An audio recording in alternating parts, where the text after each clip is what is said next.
না ধরেন এই যে সংখ্যার কথা বললেন ৮৭,০০০ কোটি টাকা, এগুলো হচ্ছে যে স্বাস্থ্যের ক্ষতিটা, এটার সাথে এনভায়রনমেন্টাল ক্ষতি যেটা, এগুলো সব মিলিয়ে এই ক্ষতিটার সংখ্যাটা তৈরি হয়েছে।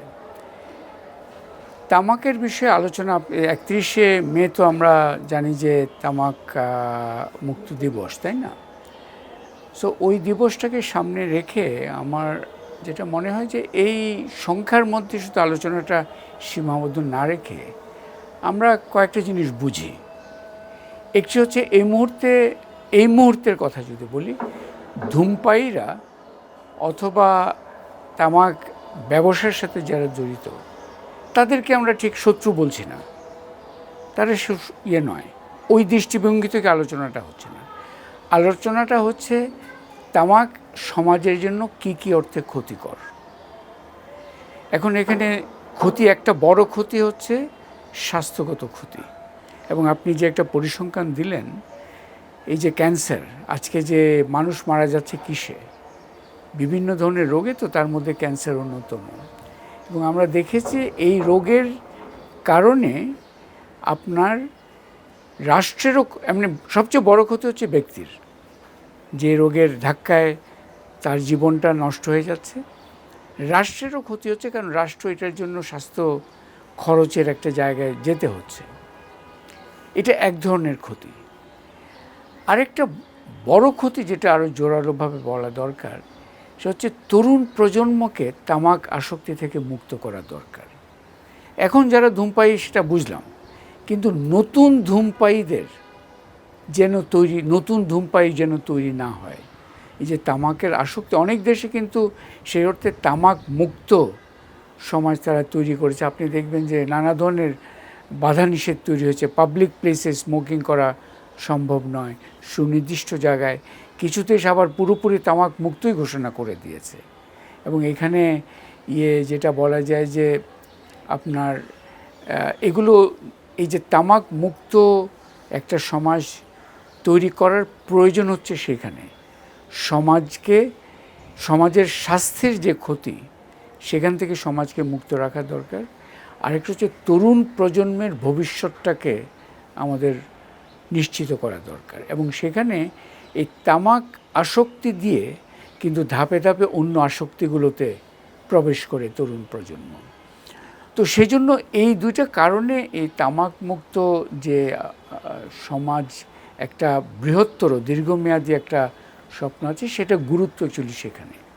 এবং এখানে এই যে তামাক মুক্ত না বলে তামাক নিয়ন্ত্রণ যদি বলি, নিয়ন্ত্রণের কি কি পথ ধরে এই নিয়ন্ত্রণ হতে পারে? কিছু পথ হচ্ছে রাষ্ট্রীয়, কিছু হচ্ছে সামাজিক। রাষ্ট্রীয় হচ্ছে রাষ্ট্র আইনের মাধ্যমে এটা করতে পারে। যেমন স্কুলের পাশে কি যে কোনোভাবেই তামাক বেচা কেনা এটাকে করা ঠিক, সেখানে নিয়ন্ত্রণ করতে পারে। আইনের আরও নানাভাবে আইনটাকে শক্তিশালী করে তামাক নিয়ন্ত্রণের একটা জায়গায় যেতে পারে। আরেকটি হচ্ছে করের মাধ্যমে। এবং করের মাধ্যমেও এখানে আপনি যে শুরু করেছিলেন কথাটা, কর মানে একটা উচ্চ কর, এটাই শুধু নয়, কর ব্যবস্থাপনার মাধ্যমে। যেমন এখন একটা অন্যতম বড় বিষয়, সেদিন একটা আলোচনা সভায় ছিলাম, অর্থমন্ত্রী নিজেই বললেন যে কর ফাঁকির অন্যতম একটা ক্ষেত্র হচ্ছে তামাক ব্যবসা। সো এই যে আমি বলছি যে কর বলতে আমাদের আবার যারা এই তামাক মুক্ত দিবস নিয়ে অ্যাডভোকেট আছে, তারা আবার অনেক সময় একটা সরলীকৃত একটা বক্তব্যের মাধ্যমে বিষয়গুলো উপস্থাপন করে যে উচ্চ কর তাহলে হবে। কিন্তু অনেক সময় দেখা যাচ্ছে করের সার্বিক বিষয়টা দেখা দরকার। এই যে কর ফাঁকি, এটা কেন হয়?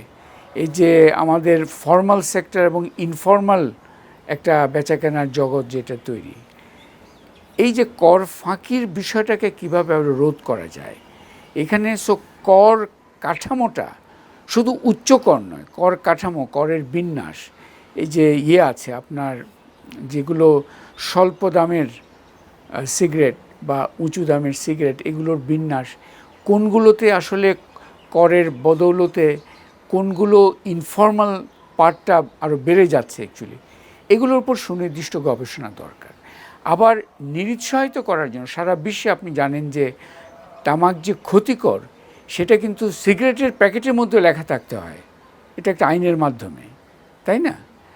আবার আপনি দেখবেন যে এই যে আমরা বলেছি যে স্কুলের 100 গজের মাধ্যমে 100 মিটারের মাধ্যমে মধ্যে তামাক বিক্রয় কেনা বেচাটা যেন থাকে, খুবই নিয়ন্ত্রিত থাকে। সেগুলোতে আবার বলা আছে যে দৃশ্যমান যেন হয়, যে তামাক নিরুৎসাহিত করার জন্য যে মেসেজগুলো সেইগুলো যেন দৃশ্যমান হয়, আবার তামাককে উৎসাহিত করার অ্যাডভার্টাইজমেন্ট যেন না থাকে।